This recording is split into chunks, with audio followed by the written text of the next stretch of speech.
Well, my friends, it's a time for another chapter in The Mouse and the Motorcycle. So I'm going to go ahead and share my screen there for you. Um, if you remember correctly, Ralph has escaped, right? He escaped that vacuum cleaner, but hopefully you remember what happened to the motorcycle. Not so lucky. And he was so exhausted, he just went home and had a nap. So we're going to see what happens today in this chapter. Is called A Family Reunion. That's interesting. The next thing Ralph knew, his mother was shaking him by the shoulder. Wake up, she said. Ralph, wake up. Room service has brought us another meal. Room service? Ralph rubbed his eyes, not believing what he had heard. Room service has brought our dinner? Yes, a real feast. A whole blueberry muffin and a chocolate chip cookie, said Ralph's mother. Get up. We're having a family reunion. It all came back to Ralph. Oh, room service. He said, understanding. I asked, you mean the boy, Keith? He is room service to me, Ralph's mother sounded happy and carefree. Ralph sat up. Already his aunts and uncles and many squeaky cousins were arriving by the secret paths in the spaces between or the space between the walls. It was a long time since anyone had enough food for a family reunion, and there was rejoicing in the mouse nest for everyone but Ralph. He was thinking of the motorcycle he had lost and the promise he had broken. He had a dull, heavy feeling in the pit of his stomach. He did not feel like celebrating. Why, there's Ralph, squeaked his Aunt Sissy, who thought she was better than the rest of the family because she lived in the bridal suite, where she led her relatives to believe riches of rice fell onto the carpet when the bride took off her hat and the groom took off his coat. If you didn't know this, sometimes at weddings, people will throw rice at the bride and groom at the end. So that's what they're talking about. And they'd probably want to eat the rice, wouldn't they? The rest of the family knew Aunt Sissy was not as grand as she pretended to be because very few brides and grooms came to this hotel these days. Oh my, how you've grown. Ralph never knew what to say when people told him how he had grown. Well, if it isn't Ralph, said Uncle Lester, who had a nest inside the wall of the housekeeper's office where the maids strapped donuts crumbs every morning at 10 o'clock when they had their coffee. What's this I hear about you riding up and down the halls on a motorcycle? Uncle, Les- Uncle Lester had a way of saying the wrong thing at the wrong time. My land, a motorcycle? Said old Aunt Dorothy. Isn't that pretty dangerous? Wouldn't mind riding one myself if I were a few years younger, said Uncle Lester. All of the little cousins came crowding around Ralph. Show us your motorcycle, they squeaked. We want to ride it. Come on, give us a ride on your motorcycle, Ralph. Huh, Ralph? Come on, Ralph, please.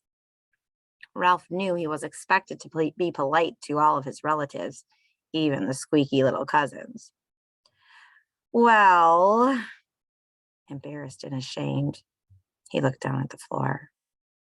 I sort of lost the motorcycle in a pile of sheets and pillowcases.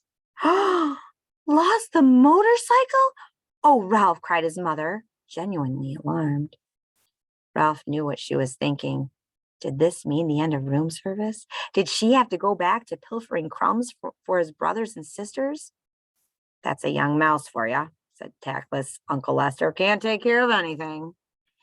If anybody asks me, I think it's a good thing he lost it, said Aunt Dorothy. Riding a motorcycle is just plain foolhardy. All the little cousins looked disappointed and sulky. I don't think he ever had a motorcycle, said one. I bet he just made it up, said another. And the rest agreed. Ralph felt terrible. The family reunion swirled on around him. The muffin and cookie were divided. Cousins fought over the blueberries. Uncles, usually overweight uncles, asked for second helpings. Everyone talked at once. The little cousins finished their dinner and went racing around the mouse nest.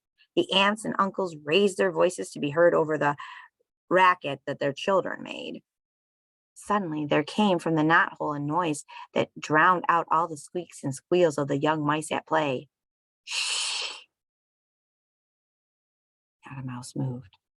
They looked at one another, too terrified to speak. Psst! Hey, Ralph, come on out, whispered Keith at the entrance to the mouse nest. Ralph's mother gave him a little shove, but no one spoke.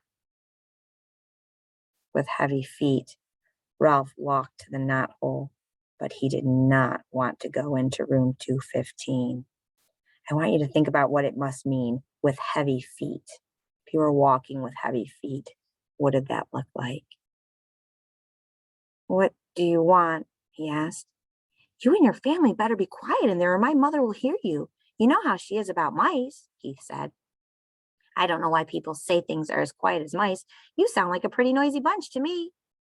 Behind Ralph, his relatives began to tiptoe quietly around to their own homes, leaving his mother to do all the cleaning up. Did you have a nice picnic? Ralph asked, dreading what he must tell the boy. Yes, we saw an old mining town with a real jail with bars on the windows. Keith reached into his pocket and pulled out something curved and hard and white with a rubber band fastened to it with a piece of Scotch tape. I bought you a present, he said. Come on out.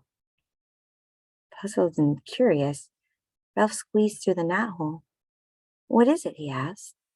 Whatever the object was, he had never seen anything like it. Half a ping pong ball I found down in the game room, said Keith. See, I patted the inside with this thistledown, like type of grass and stuff. It's real soft, and anchored it with a rubber band. I anchored a rubber band to the top with Scotch tape. What for? Ralph still did not understand. A crash helmet for you.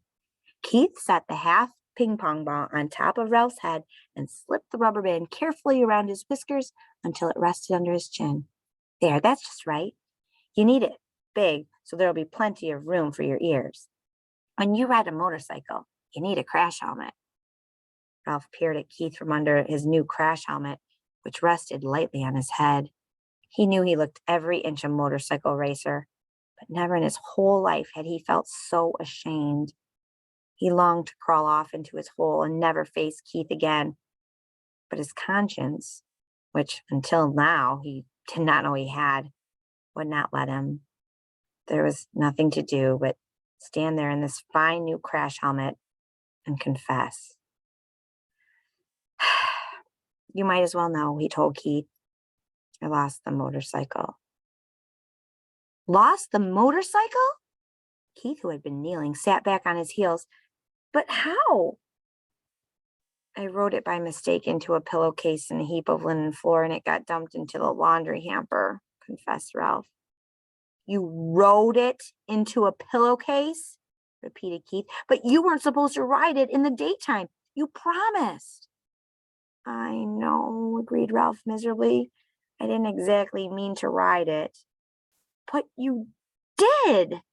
Keith's voice was accusing. Well, you see, the maid was vacuuming under the bed and I, began Ralph and stopped. Well, what's the use? I wrote it and I lost it.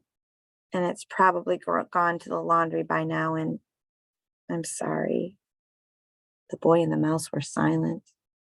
Both were thinking about the little motorcycle with its clean lines and pair of chromium exhaust pipes. The silver pipes on the back. That motorcycle was my most favorite of all my cars, said Keith. I saved my allowance and bought it myself. Ralph hung his head in his crash helmet. There was nothing more he could say. It was a terrible thing he had done. I guess I should have known you weren't old enough to be trusted with a motorcycle, said Keith. The boy could not have said anything that would have hurt Ralph more. That's the end of the chapter. The next chapter is called Ralph Takes Command. I wonder what that book will be about. You will find out next time. Have a great day.